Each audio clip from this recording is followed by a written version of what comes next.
Dibê denga çiya de min dengê berê bihîst Bayê sar pişte piskir çîrokek ve şartî Gotinên bavû kalandı dilê min de şîn bûn Riyên kevnar ber bi xewnên nû ve diçûn Her kever şahî dike her dar jî dîrok e Li ser vê axê pîroz her tişt zelal e Ev giyanê min e ku qet namire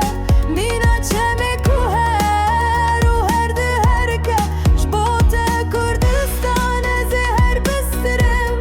Evîna min ji te re tu çarî naqede Ez bawer dikim Min li stêrkanêrî di şevên bêdawî de Hêvî di çavên min de mîna girgeş bû Me fêr kir ku em bisekinin li hemberî bahozan Ji her dijwariyê em xurtir derketin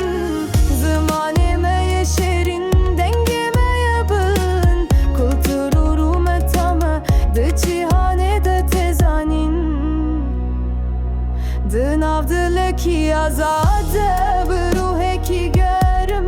Em ê pêşe rojek geşavagin Bi destên xwayên gen Ji bo hemî nifşan em ê rê yek vekin Yekîtî û aşitî em ê tu çarî jê bernedin Ev giyanê min e ku qet amare Mîna çemê ku her û her di herke Ji bo te Kurdistan ez ê her bistirim Evîna min ji te re tu çarî naqede Ez bawer dikim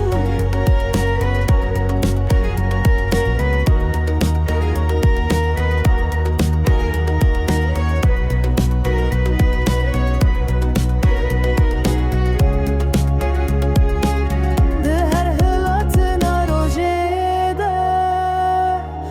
Em ê bi hev re bin